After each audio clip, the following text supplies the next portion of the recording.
Jawa Tengah merupakan salah satu provinsi di Indonesia dengan total lebih dari 30 juta penduduk. Tentunya banyak sekali suara-suara masyarakat, kebutuhan-kebutuhan masyarakat yang harus dijawab oleh pemerintah, dan sinergi antara pemerintah dengan Dewan Perwakilan Rakyat Daerah Provinsi Jawa Tengah tentunya dibutuhkan untuk menjawab kebutuhan dari masyarakat.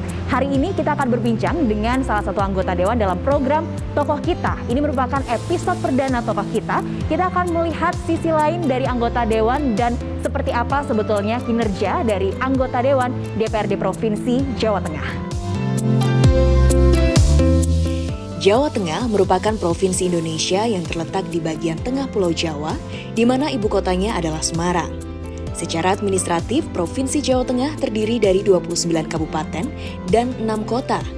Jawa Tengah memiliki penduduk kurang lebih 36,52 juta jiwa. Jawa Tengah juga mempunyai cukup banyak sumber daya manusia yang berkualitas. Hal ini didukung dengan pembangunan infrastruktur dan banyaknya fasilitas-fasilitas umum yang dapat membantu perkembangan sumber daya manusia. Dalam menjalankan pemerintahan dan pembangunan, pemerintah Jawa Tengah bermitra dengan Dewan Perwakilan Rakyat Daerah atau sering kita dengar dengan istilah DPRD. DPRD merupakan lembaga perwakilan rakyat daerah yang berkedudukan sebagai unsur penyelenggara pemerintahan daerah di provinsi atau kabupaten atau kota. DPRD disebutkan dalam Undang-Undang Dasar 1945, Pasal 18 Ayat 3 yang menyatakan bahwa pemerintahan daerah provinsi, daerah kabupaten, dan kota memiliki Dewan Perwakilan Rakyat Daerah yang anggota-anggotanya dipilih melalui pemilihan umum. Peran dan fungsi DPRD sangat penting bagi negeri ini, yaitu sebagai pengemban amanat rakyat, namun tidak banyak masyarakat yang tahu apa saja peran dan fungsi DPRD. Sebagai legislatif daerah, DPRD memiliki peran dan fungsi, sebagaimana tercantum dalam Undang-Undang Nomor 23 Tahun 2014, yaitu DPRD memiliki 3 fungsi, antara lain fungsi legislasi, fungsi pengawasan, dan fungsi anggaran. Ketiga fungsi tersebut harus dilaksanakan dalam kerangka representasi guna mengedepankan kepentingan rakyat berdasarkan aspirasi masyarakat. Penjaringan aspirasi masyarakat merupakan bagian integral dari upaya memberdayakan masyarakat, menumbuhkan prakarsa dan kreativitas, serta mengembangkan peran dan fungsi DPRD yang merupakan misi utama dari Undang-Undang tentang Pemerintahan Daerah. Sebagai fungsi legislasi, DPRD mempunyai peran untuk membentuk peraturan daerah, menentukan kebijakan, dan membuat undang-undang dengan memperhatikan keinginan rakyat. Sebagai fungsi pengawasan, DPRD berperan untuk menjamin pelaksanaan kegiatan sesuai dengan kebijakan dan rencana yang telah ditetapkan, serta memastikan bahwa tujuan dapat tercapai secara efektif dan efisien. Sedangkan sebagai fungsi anggaran, DPRD bertugas untuk membahas, menyusun, dan menetapkan APBD yang diajukan pemerintah daerah bersama dengan pemerintah kabupaten. Dalam melaksanakan fungsi tersebut, DPRD dilengkapi dengan tugas, wewenang, dan kewajiban serta hak. Anggota DPRD yang mempunyai kedudukan atau status di dalam masyarakat diharapkan dapat melaksanakan tugas dan fungsi yang dimiliki agar mampu mewujudkan kesejahteraan masyarakat. Keberhasilan DPRD dalam menjalankan peran dan fungsinya tidak hanya ditentukan oleh kewenangan formal yang dimiliki oleh lembaga DPRD, tapi yang jauh lebih penting adalah kapasitas dan kompetensi dari masing-masing individu para anggota dewan. Dalam rangka menjalankan peran dan fungsinya, DPRD juga ditopang oleh keberadaan fraksi yang merupakan struktur yang tidak termasuk dalam bagian kelengkapan DPRD. Fraksi ini nantinya akan menjadi wadah berhimpunnya anggota DPRD dalam rangka mengoptimalkan peran dan fungsinya. Namun demikian, peran dan fungsi DPRD dalam menentukan bentuk dan hasil pemerintahan akan sangat bergantung dengan pola hubungan yang terjalin antara DPRD dengan unsur penyelenggaraan pemerintah di daerah lainnya, yaitu kepala daerah. DPRD bersama kepala daerah menjalin mitra kerja dalam membuat kebijakan daerah untuk melaksanakan otonomi daerah sesuai peran dan fungsinya masing-masing.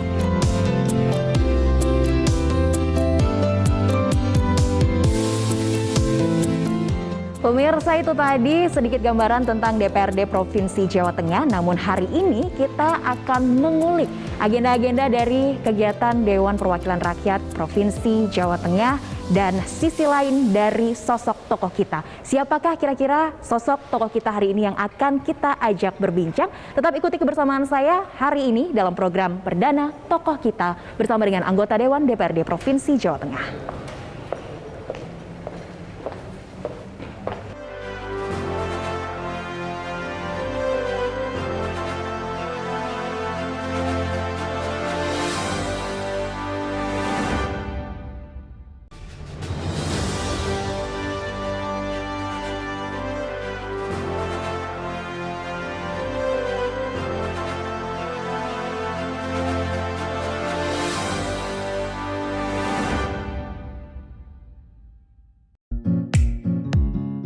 Dewan Perwakilan Rakyat Daerah Provinsi Jawa Tengah atau DPRD Provinsi Jawa Tengah merupakan lembaga yang bertugas menjembatani antara rakyat dengan pemerintah. Berbagai kebijakan digodok oleh para anggota Dewan di DPRD Provinsi Jawa Tengah. Dan saat ini saya sedang berada di ruangan Komisi A DPRD Provinsi Jawa Tengah. Kita akan cari tahu apa saja kegiatan-kegiatan yang dilakukan oleh anggota Komisi A DPRD Provinsi Jawa Tengah yang totalnya adalah 20 orang. Dan bagaimanakah sosok tokoh kita hari ini? Tetap ikuti terus kebersamaan saya dalam Tokoh Kita.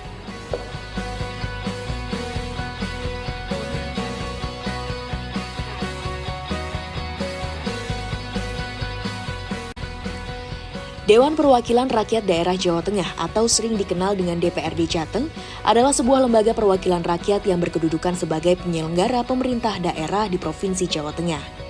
DPRD Jawa Tengah beranggotakan 120 orang yang dipilih melalui pemilihan umum setiap 5 tahun sekali. Pimpinan DPRD Jawa Tengah periode 2019 hingga 2024 terdiri dari 1 ketua dan 4 wakil ketua yang berasal dari partai politik peraih suara terbanyak. Sesuai dengan ketentuan perundang-undangan, DPRD Provinsi yang beranggotakan 35 hingga 55 orang dapat membentuk 4 komisi dan DPRD Provinsi yang beranggotakan lebih dari 55 orang dapat membentuk 5 komisi. DPRD Jawa Tengah terdiri dari 5 komisi. Salah satu di antaranya adalah Komisi A bertugas di bidang pemerintahan. Komisi A bertugas dalam bidang pemerintahan mencakup beberapa bidang yang harus diemban, meliputi pemerintahan, keamanan, dan ketertiban. Pemberdayaan masyarakat, desa, kependudukan dan pencatatan sipil, komunikasi dan informatika, hukum atau perundang-undangan, perizinan, pertahanan, kepegawaian daerah, sosial politik, organisasi masyarakat, kearsipan dan perpustakaan, pengelolaan aset daerah, dan pendidikan serta pelatihan kepegawaian.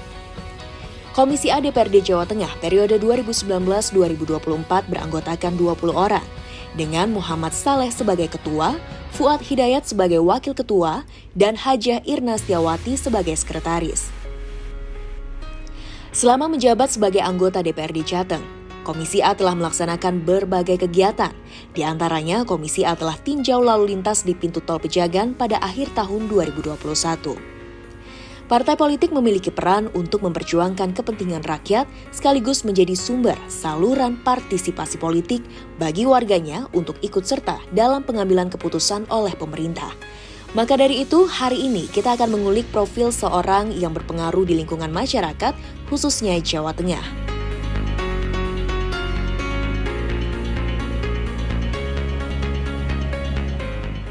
Muhammad Saleh lahir di Desa Kalianget Timur, Kecamatan Kalianget, Kabupaten Sumeneb, dari pasangan Sunario dan Sunayah. Muhammad Saleh lulus dari bangku sekolah menengah atas di SMA Sumeneb, Jawa Timur. Semasa SMA, beliau telah mengikuti bimbingan belajar di Malang, namun siapa sangka beliau malah melanjutkan sekolah ke jenjang lebih tinggi di Fakultas Teknik di Universitas Diponegoro pada tahun 1994. Beliau masuk Universitas Diponegoro melalui jalur PSSB, penerimaan seleksi siswa berpotensi. Di masa kuliah, beliau tergolong menjadi siswa yang lulus dengan lulusan terlama. Lantaran dalam 7 tahun tersebut, beliau terlibat dalam gerakan reformasi, di mana beliau saat itu sangat aktif dengan aktivitas organisasi kemahasiswaan. Pada Pileg 2019, beliau menjadi caleg di Dapil 13, meliputi Batang, Kabupaten Pekalongan, Kota Pekalongan, dan Pemalang. Beliau terpilih dan hingga kini beliau menjabat sebagai Ketua Komisi A DPRD Jateng periode 2019-2024. Selain itu, beliau juga dilantik sebagai Ketua Umum Pengprov PJSI, pengurus Provinsi Persatuan Judo Seluruh Indonesia periode 2021-2026.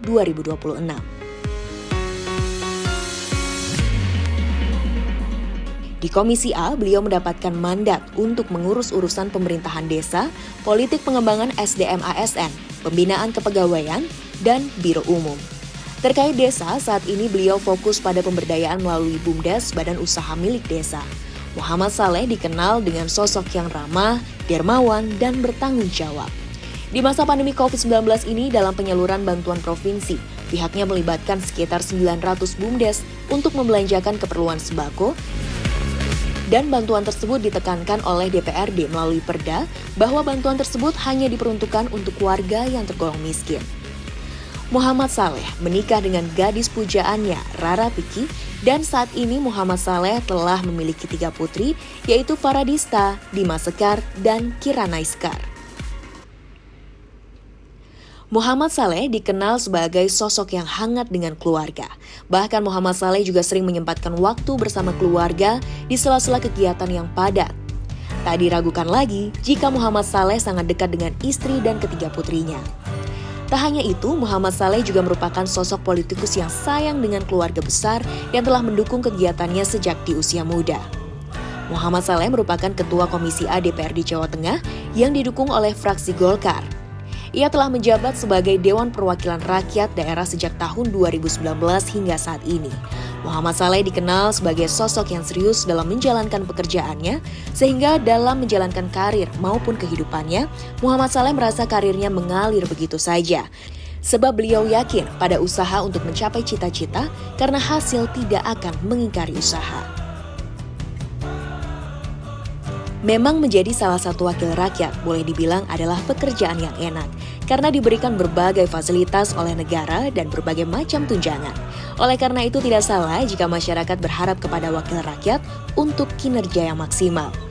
Ibarat sayur tanpa garam, anggota DPR tanpa kebijakan yang pro rakyat akan sama saja dengan hambar, tidak disukai dan menjadi sesuatu yang sia-sia belaka.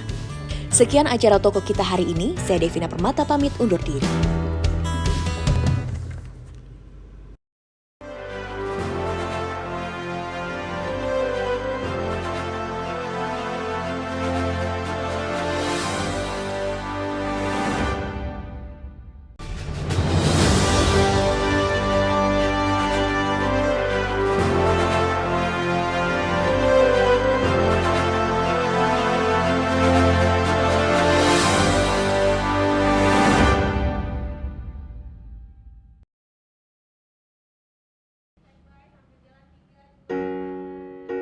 Pemirsa, saat ini saya sudah bersama dengan Ketua Komisi A DPRD Provinsi Jawa Tengah, sosok yang hangat juga dengan keluarga, Bapak Muhammad Saleh ST. Ya. Pak Saleh, halo, apa kabar Bapak? Baik, alhamdulillah Mbak. Alhamdulillah, sehat-sehat selalu Pak Saleh. Suaranya agak serak-serak, capek banget kayaknya Pak Saleh. Ya, apa ya? Mungkin kurang minum kali ya.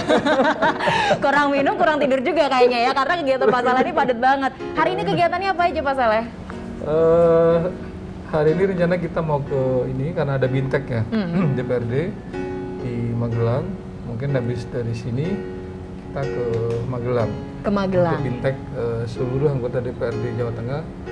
Binteknya di Magelang. Ya. Oke, setiap hari kegiatannya selalu padat ya, karena saya mengikuti media sosial dari Pak Saleh. Saya merupakan salah satu follower Pak Saleh. Setiap hari selalu padat, bahkan hampir sering juga ke dapilnya ya Bapak ya? Iya, kita sering ke dapil. Apalagi ini awal tahun ya, kita melihat realisasi pembangunan yang terjadi di 2021. Jadi sudah terlaksana apa belum? Terus kalau sudah terlaksana, pasti kan mereka kan ngasih masukan ke kita. Gitu. Oh Pak, ternyata ininya kurang, atau mungkin di tahun yang akan datang bisa nggak misalnya kita ini dan sebagainya. Jadi itu adalah salah satu bentuk pengawasan yang kita lakukan terhadap program pembangunan yang dilaksanakan terutama di dapil. Oke, selalu mendengarkan aspirasi dari masyarakat, Ya, terutama dari betul. dapil Bapak ya. Ya. Kita tinggalkan dulu pekerjaan-pekerjaan Bapak, kita mau kenal dengan sosok Pak Saleh ini ya, Ya, tokoh ya, kita ya. hari ini Bapak Muhammad Saleh, yang kalau saya lihat di Instagram selain aktif di dapil, aktif bekerja, sosok yang hangat juga dengan keluarga. Anak berapa Pak Saleh? Anak saya 3, cewek semua. Cewek semua. Iya. Berarti di rumah paling ganteng ya Pak Saleh? 3 cewek Paling semua. ganteng. Paling heeh. ganteng sendiri saya. Paling ganteng sendiri, istri 1 aja ya Pak ya? Istri 1. Nggak boleh nama 1 aja ya. Gimana antara membagi waktu, Bapak sibuk di pekerjaan tapi juga menyempatkan waktu di rumah? Iya, saya kalau hari libur, kalau misalnya bisa di rumah, kita di rumah. Tapi kalau misalnya harus keluar, saya kadang ngajak istri atau anak juga untuk ke dapil misalnya gitu. Jadi misalnya ada tempat wisata atau misalnya tempat penginapan yang bagus gitu. Jadi sekaligus misalnya malamnya nginep di situ, besoknya saya beraktivitas. Keluarga saya kan juga bisa jalan-jalan. Nah, ini kan anak-anak juga setiap harinya sibuk sekolah, Bapak juga setiap harinya kerja. Pernah protes nggak sih Bapak dengan kegiatan Bapak sebagai anggota Dewan? Iya, pasti itu pada titik tertentu pasti pernah gitu. Jadi kadang gini, misalnya sore saya sudah pulang, kalau misalnya tidak ada aktivitas di kantor, saya sore kan sempetin untuk pulang. Ya. Jadi misalnya duluan saya pulang, kalau anak sekolah kan agak sore. Justru kalau saya duluan pulang terus kayak menyambut mereka pulang gitu, mereka jadi bertanya, kok tumben? Kok tumben sore-sore di rumah gitu ya Pak ya? Biasanya ini lah gitu kan. Atau kadang-kadang udah tanya dulu, biasanya kalau sore pulang nih malam pergi lagi ya? Iya. Jadi ya itu itu dialog-dialog yang saya kira bentuk dari perhatian juga anak terhadap kita, sehingga masing-masing sudah ngerti, paham lah ya dengan jadi, kegiatan Bapaknya yang super padat ya. Jadi mungkin di sela-sela waktu itulah mungkin bisa ngomong atau apa. Jadi misalnya ada jeda sore ke malam sebelum saya pergi lagi atau apa, biasanya kalau minta apa, makan, anterin apa ya di waktu-waktu itu. Oke, berarti komunikasi ini adalah kunci keharmonisan dari keluarga Pak Saleh, komunikasi dengan anak, dengan istri, sedikit apapun waktunya disempatkan untuk ngobrol gitu ya Pak Saleh ya. Misalnya ngantar istri ke kampus pagi, kalau saya bisa saya ngantar. Oke, istri Minimal. pekerjaannya apa Istri Pak? saya dosen. Oh dosen. Dosen, jadi kalau pagi bisa ngantar, saya sempetin Mengantar istri. mengantar. Ya minimal sampai gerbang kampus. Dipastikan masuk ke gerbang kampus dengan selamat, aman gitu ya Bapak ya. Oke, Pak Saleh, ini sebagai anggota Dewan yang bergabung dengan Partai Golkar ya. Iya. Mungkin boleh diceritakan gimana sih awal mulanya Pak Saleh ini bisa bergabung dengan Partai Golkar ini? Karena kalau dilihat dari backgroundnya, dulu Pak Saleh ternyata sudah aktif sekali dari zaman kuliah gitu ya. Saya di Golkar itu sejak tahun 2003, jadi sudah cukup lama ya, 2003. Tapi di situ kita baru di ormasnya, Oke. jadi di Kosgoro sama di AMPI. AMPI itu adalah ormas pemudanya Partai Golkar. Terus 2003, pada tahun 2005 saya menjadi ketua AMPI Jawa Tengah. Jadi ormas pemudanya Golkar. Sampai tahun 2010. Cukup lama berarti. Cukup lama, 5 tahun. Sudah masuk ke pengurusan Partai Golkar Provinsi. Waktu itu kita masih di wakil sekretaris ya. Pengurus harian lah di situ. 2010, 2015 saya jadi bendahara Partai Golkar sampai sekarang. Jadi ya memang semuanya dari bawah. Kita ini bukan ujuk-ujuk tiba-tiba langsung jadi ini nggak bisa. Kalau di Golkar itu kan ada proses kaderisasi ya. Kita itu tidak bisa tiba-tiba melompat gitu, kita nggak bisa. Jadi yang bisa kita lakukan adalah mengikuti alurnya. Nah, pada saat tertentu kita bisa mendapatkan promosi ataupun juga kesempatan, dan disitulah kita masuk. Oke. Kenapa tertarik untuk bergabung di partai? Jadi saya dulu mantan aktivis mahasiswa di Undip, termasuk aktivis reformasi 98. Saya melihat bahwa partai ini kan backgroundnya macam-macam. Ada yang nasionalis, ada yang religius, ya, ibaratnya itu ada yang nasionalis religius dan sebagainya. Saya melihat bahwa di Golkar ini istilahnya ada satu kompetensi yang bagus, ada kaderisasi yang bagus, dan tidak membeda-bedakan si A, si B ini dari golongan apa ataupun juga dari background apa. Yeah. Tidak harus kita anaknya tokoh besar ataupun anaknya seorang apa ya, tanda kutip istilahnya punya background tertentu, tapi di sini siapapun bisa masuk di Partai Golkar. Sehingga kami melihat bahwa sistem ini menurut saya memungkinkan saya untuk bisa masuk di situ, untuk bisa berkarir di situ. Bukan berarti saya di partai lain tidak, sistemnya kurang bagus, tapi saya melihat mungkin saya yang paling pas mungkin di sini. Oke, sudah jatuh cinta kayaknya ya pasalnya. Oke, pemirsa, kita penasaran juga bagaimana kegiatan keseharian dari seorang Bapak Muhammad Saleh ya. Nanti kita boleh Pak main-main ke kantornya Pak? Boleh. Oke, gimana nanti kita akan lihat situasi kantornya seperti apa, ruangannya seperti apa. Nanti kita bakalan kenalan lebih lanjut sebetulnya kerja seorang anggota dewan itu seperti apa sih? Ngapain aja selain jalan-jalan ke dapil? Kayaknya sih jalan-jalan, padahal kerja ya. Padahal kerja. Baik, yuk kita langsung boleh Pak jalan ke kantor dari Pak Muhammad Saleh di DPRD Provinsi Jawa Tengah. Oke.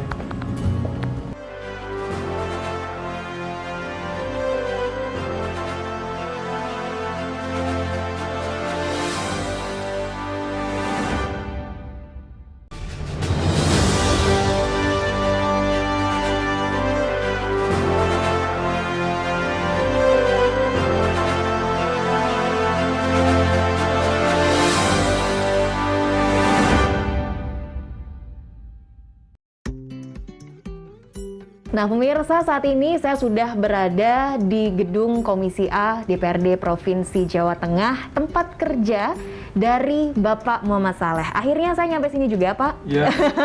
Bapak kesehariannya berkantor di sini ya. Tepatnya ini ada di lantai 3 gedung DPRD Jawa Tengah. Lantai 3, ruangan Komisi A DPRD Jawa Tengah. Oke, keseharian Bapak di sini berkantor. Kalau dari rumah berapa menit Pak? Paling 15-20 menit ya. Cepat berarti ya. Nggak macet kan sekarang kan? Nggak macet, lancar. Lancar. Kalau nggak pagi-pagi nggak macet Pak. Tapi jalanan mulus ya Pak ya, sepanjang dari rumah Bapak ke sini ya? Alhamdulillah kan dekat ya, dari Jatingaleh ke sini kan dekat. Oh, tinggal turun aja berarti ya. Tidak mengalami kemacetan. Kalau dulu kan macet sebelum ada flyover itu. Jadi pasar Jati kan titik macetnya orang dari atas kan. Sekarang udah nggak ada macet. Udah aman sekarang ya kalau dari rumah ke kantor. Nah kalau jalanan di dapilnya Pak Saleh gimana nih Pak? Aman semuanya ya? Mulus sekarang? Kalau yang jalan punyanya provinsi, saya kira memang kemarin sejak COVID ini kan kita beberapa pembangunan baru kan memang agak direm ya karena semua COVID, tapi mungkin sebagian hanya pemeliharaan. Oke. Harapan kita mungkin di 2022 ini kalau misalnya COVID ini sudah tidak begitu nanjak lagi, mungkin anggaran-anggaran yang dulu dialokasikan buat COVID itu bisa kita masukkan ke infrastruktur. Oke. Harapan kita seperti itu. Harapannya seperti itu ya. Semoga tidak ada realokasi anggaran lagi gitu ya. Refocusing anggaran ya. Iya baik. Dan kalau berbicara tentang Pak Saleh ini kan selalu aktif di dapilnya dengan program-program kerja Bapak. Mungkin boleh dijelaskan kepada pemirsa program-program kerja dari Pak Saleh ini apa aja sih Bapak? Iya. Kalau di dapil terkait dengan Komisi A ini, selain juga kita bicara masalah infrastruktur. Kita juga ada program dengan Kominfo. Jadi kita ada siaran radio, radio-radio swasta yang ada di dapil. itu kita tergantung temanya. Oke. Misalnya tentang wawasan kebangsaan, atau terkadang misalnya mau masuk bulan puasa atau mau masuk kemarin mau masuk bencana, jadi masuk bulan-bulan yang penuh musim hujan dan sebagainya, kita biasanya sosialisasi soal siaga bencana. Oke. Kalau misalnya kayak Lebaran kemarin, kita bicara soal mudik dan sebagainya. Itu kalau Kominfo lebih kepada upaya-upaya kita juga untuk memberikan edukasi dan informasi kepada masyarakat. Kalau lebih kerennya itu literasi lah. Gitu. Literasi. Ya. Kita juga bareng sama Kesbangpol. Sama Kesbangpol ini sekarang kita lebih kepada kadang diskusi atau dialog dengan Ormas, dengan forum komunikasi antar umat beragama, terus forum deteksi dini yang ada di kabupaten kota, maupun juga dengan anak-anak OSIS ataupun juga Ponpes. Jadi salah satu yang menjadi permasalahan kita sekarang ini adalah kita perlu sosialisasi terhadap anak muda bahwa politik itu penting. Oke. Itu kegiatan-kegiatan yang terkait dengan bidang kami di Komisi A. Kalau kemarin juga kita sempat beberapa kali misalnya minta masukan juga ke teman-teman di Dapil, khususnya dengan raperda-raperda yang memang itu menjadi inisiatif dari Komisi A. Jadi kemarin misalnya tahun kemarin kita raperdanya soal bantuan hukum untuk orang miskin. Yeah. Jadi kalau dulu perda itu hanya diperuntukkan orang miskin, sekarang juga untuk kaum rentan. Untuk 2022 ini kita juga mengajukan perda terkait dengan penyiaran. Saya kira walaupun penyiaran ini undang-undangnya masih masuk dalam prolegnas dan juga ada undang-undang cipta kerja yang mengatur soal izin penyiaran, kami mencoba untuk penyiaran khususnya terkait dengan masalah lokal, konten lokal dan sebagainya. Saya kira ini perlu untuk diatur melalui sebuah perda. Tapi tentu perda itu jangan sampai malah membunuh lembaga-lembaga penyiaran. Tapi bagaimana perda ini juga bisa memberikan menumbuhkan atau mengembangkan lembaga penyiaran yang kemarin ibaratnya beberapa seperti radio itu yang memang agak hidup segan bati tak mau. Udah goyang ya Pak ya. Inilah yang mungkin lagi coba kita gagas untuk tahun 2022. Perda tersebut nantinya akan mengatur penyiaran seperti apa? Memang ada di sini ada kekosongan.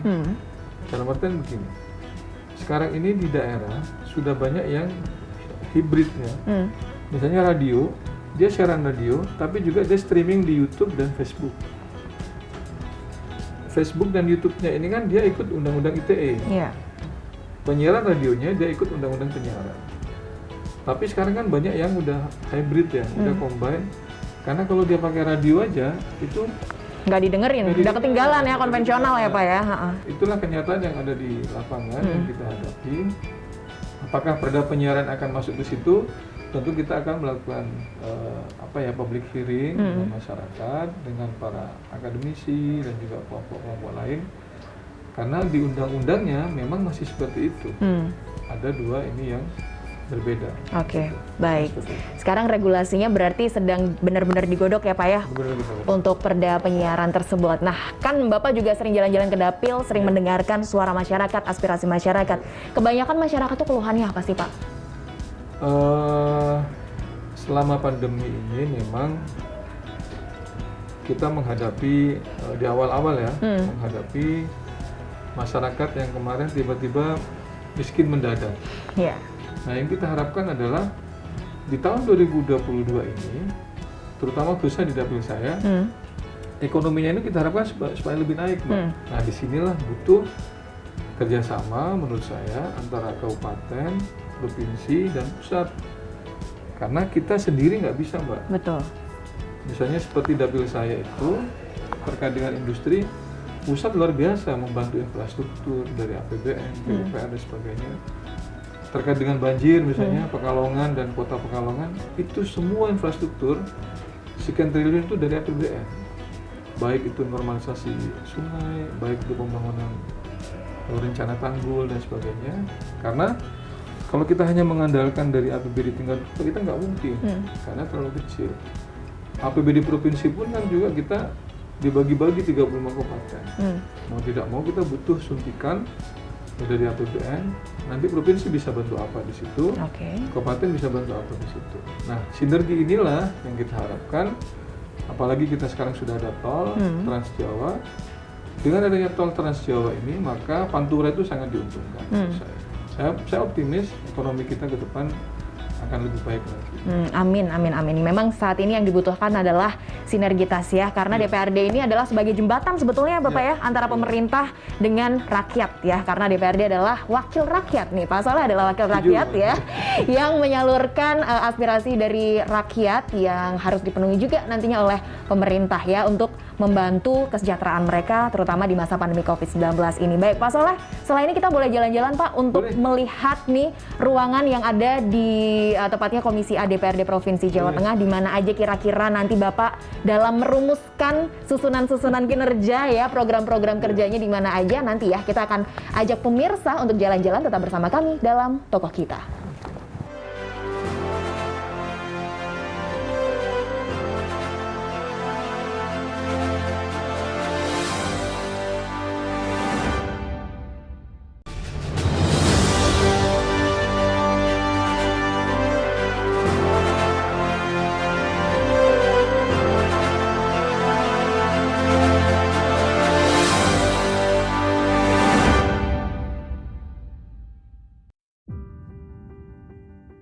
Masih bersama kami dalam Tokoh Kita, bersama dengan tokoh kita hari ini Bapak Muhammad Saleh. Setelah tadi kita ngobrol-ngobrol di dalam ya Bapak ya, di ruangan Bapak di mana Bapak setiap harinya bekerja. Kali ini kita sudah berada di depan ruang sekretariat Komisi A dan di antara ruang rapat Komisi A. Mungkin boleh dijelaskan Bapak di mana saat ini kita berada dan biasanya setiap hari ada apa aja di ruangan ini Pak?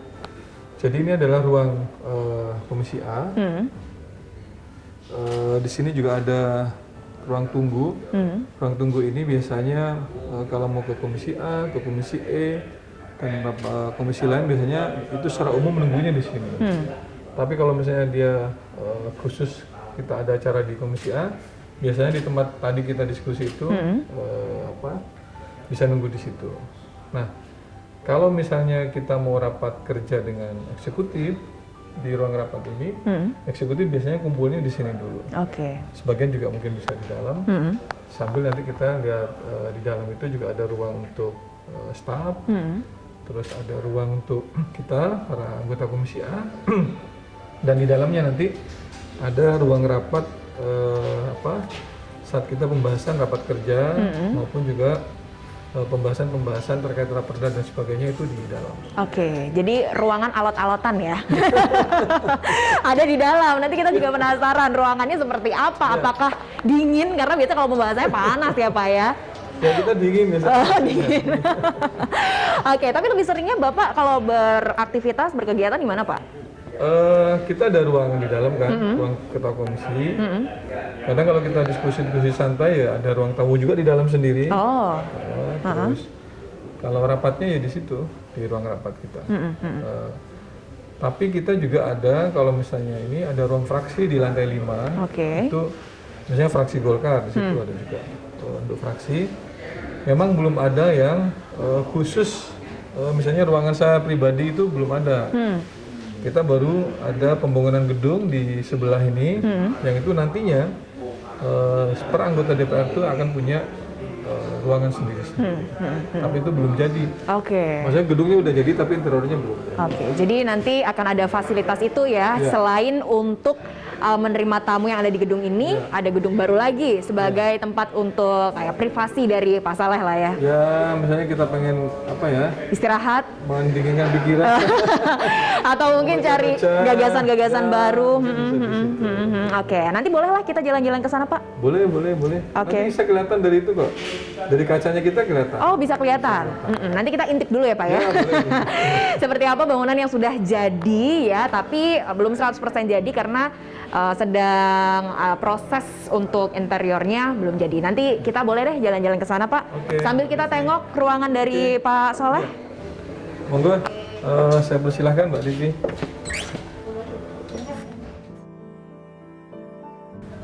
Terus di sini adalah, nah di sini ada ruangan Komisi A di sini. Permisi, Bapak. Iya. Ini adalah ruangan kerja teman-teman dari Komisi A ya, anggota Komisi A ya. Iya. Selama tidak ada kunjungan dapil atau kunjungan keluar daerah, ya kita di sini. Di ruangan ini ya, oke. Biasanya dalam seminggu ada agenda berapa kali untuk kunjungan dapil, Pak? Tergantung jadwal kan, kalau DPR itu ada 1 bulan sudah diatur, Mbak. Oh, Ke dapil hari apa, ke luar daerah hari apa, terus misalnya reses atau apa itu 1 bulan kan sudah ada ditentukan oleh rapat Banmus, Badan Musyawarah itu. Jadi yang menentukan adalah teman-teman kita DPRD yang di Badan Musyawarah itu. oke. Itu gedung sebelah, nanti gedung baru dari Betul-betul gedung baru ya. gedung baru masih interiornya mungkin masih belum ada. Sempurna ya. Ya. Oke. Mungkin secara pribadi teman-teman kantornya gitu. Oke, nanti Bapak akan sering-sering nyebrang ke gedung sebelah juga ya karena adalah salah satu fasilitas baru juga. Nah, ini kalau dari ruangan Rapat di sini. ruangan rapat di mana, Pak? Ya, bisa masuk dari sini. Oke. Nah, Siap. ini ruang rapat. Jadi sudah ada nama-namanya. Itu pimpinan komisi di situ, ini adalah anggota-anggota. Nah, eksekutif nanti di situ. Oh. Terdinas itu. Jadi bisa dinas apa? Di situ berarti yang lainnya nanti kalau nggak nunggu di depan sana itu berarti nunggu di sana. Oke. Pak, saya boleh nyobain duduk di sini, Pak? Oh, boleh. Karena saya penasaran ya gimana rasanya. Wow. Boleh, Mbak Devi. Saya mau silakan. merasakan ya duduk di kursi dari Pak Pegang palu. Saleh. Oke. Saya mau merasakan duduk di sini sama pegang palu. Oke. Berarti setiap kali diskusi Bapak selalu megang palu? Ya, pegang palu kan kalau untuk kita buka Ya. atau memutuskan sesuatu, harus kita putuskan. Oke. Tandanya dengan ketok palu Makanya gitu. kita ketok palu. Biasanya diskusinya Dewan tuh berapa lama sih, Pak? Karena kalau kita lihat di berita, anggota Dewan diskusi sampai subuh gitu. Nah, kalau di DPRD Provinsi Jawa Tengah gimana nih, Pak? Tergantung dari kompleksitas dari masalahnya itu. Atau mungkin terkadang kan banyak hal yang misalnya harus kita putuskan segera mungkin sehingga kita harus maraton juga bisa. Oke. Dinamis aja kita. Oke, luar biasa ya kesibukan dari Pak Saleh ini karena berbicara tentang anggota Dewan mungkin ya mudah lah menikmati fasilitas negara, tapi nyatanya tidak seperti itu ya Pak ya? Ya, apa yang dilihat di permukaan kan kadang tidak seperti yang ada di sini. Tapi Pak Saleh selalu membagi indah-indahnya ya, nggak pernah membagi yang sedih-sedihnya, sulit-sulitnya seperti Kita apa. kan pasti kan apa ya? Ya, masalah-masalahnya itu nggak perlu kita bilang karena oke. masyarakat kita kan sudah banyak masalah. Sekarang saya diminta teman-teman dapil untuk mereview produk sekarang. Oke, Jadi- sempet saya lihat mereview jam tangan ya Pak Saleh ini. Jadi saya Reviewer sekarang- juga ternyata ya. Saya kalau ke dapil, saya beli dulu banyak, ya kan. Nanti kalau saya ada diskusi yang Zoom atau apa, itu saya taruh di Di depan. laptop saya itu. Oh oke, jadi Jadi- orang salfok nih Pak ya, salah fokus ya, fokusnya jajan gitu ya. Biasanya saya taruh jajan-jajan itu, Heeh. itu adalah jajan-jajan dari dapil saya. Oh hasil-hasil produksi Ya, UMKM. Jadi habis itu kan kadang-kadang di foto atau mungkin ada di videonya saya kirimkan mereka itu, dan ternyata mereka seneng loh. Oh ternyata minuman saya itu diminum ini loh di tempatnya Pak Soleh juga gitu-gitu. Itu jadi bagian daripada Brandingnya mereka juga. promosi mereka. Bapak kita boleh jalan-jalan? Boleh, Mbak. Jalan-jalan lagi ya, Kita saya sudah merasakan kursi kursi panas. ya. Kursi panas dari Ketua Komisi DPRD Provinsi Jawa Tengah.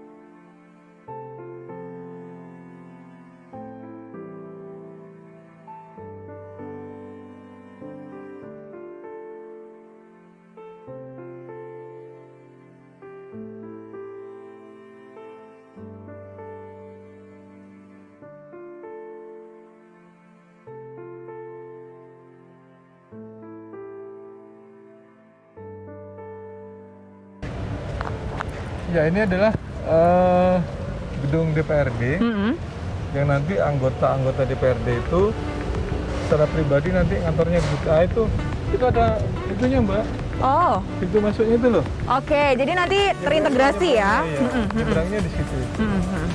Cuman belum dibuka. Karena belum 100% jadi juga ya Pak ya. Lantai 1, lantai 2 berarti. Dari lantai 2 kita ini kita bisa nyebrang ke lantai 3-nya sana. Oke, jadi nanti kapan-kapan kalau udah jadi kita mau mampir lagi ke ruangan dari Pak Saleh ya. Di sana, ya. Iya, kayaknya sih gede ruangannya Pak ya. Bisa buat main bola bekel, bola voli atau bola sepak nih Pak nantinya. Belum tahu saya. Belum tahu ya. Oke, nanti kapan-kapan deh kita bakal jalan-jalan ke ruangan dari Pak Mo Saleh. Kalau sudah jadi, ditunggu undangannya Pak. Oke, Mbak Devi. Iya. Baik, Pak Soleh, tadi kita udah jalan-jalan. Terima kasih juga ya, tadi saya diberi kesempatan untuk duduk di kursi panas ya.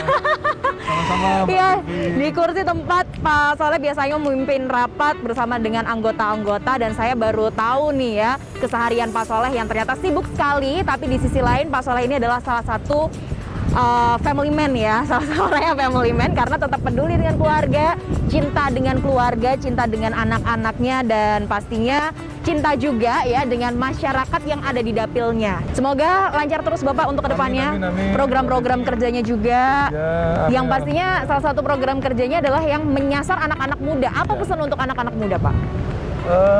Saya kira untuk anak muda, pertama kami tentu dari DPR menghimbau kepada anak muda untuk kreativitas sesuai dengan zaman sekarang ini, untuk tidak anti politik. Jadi kalau kita bicara ekonomi kreatif, kami dari DPRD bersama pemerintah provinsi juga akan mendorong ke arah sana melalui kegiatan-kegiatan kreatif yang ada di daerah yang mungkin bisa kolaborasi dengan pemerintah. Oke. Pokoknya ke depan itu adalah eranya anak muda, sehingga kita perlu support itu. Oke, baiklah. Jadi kita tunggu suara-suara dari anak-anak muda ya untuk memberikan masukan juga kepada Pak Soleh ya, karena suara-suara anak muda ini juga sangat berguna ya untuk kemajuan program kerja dari DPRD Provinsi Jawa Tengah, khususnya dari Komisi A. Baik, sekali lagi kita ucapkan terima kasih Terima kasih Mbak Devi. untuk Pak Soleh ya. Kita tunggu program kerja lainnya. Kita tunggu juga nanti undangan untuk masuk ke gedung barunya Pak Soleh yang ada di sebelah ya. Baik, dan demikian tokoh kita pemirsa bersama dengan Ketua Komisi A DPRD Provinsi Jawa Tengah Bapak Muhammad Saleh ST. Salah satu sosok yang menginspirasi di tokoh kita kali ini. Kira-kira siapa lagi tokoh-tokoh lainnya yang menginspirasi kita, dan kita juga pengen tahu ya sisi lain anggota dewan itu seperti apa. Tunggu episode-episode lainnya di tokoh kita. Saya Devina Permata undur diri, Pak Soleh juga undur diri ya. Terima kasih. Sampai jumpa dalam tokoh kita selanjutnya.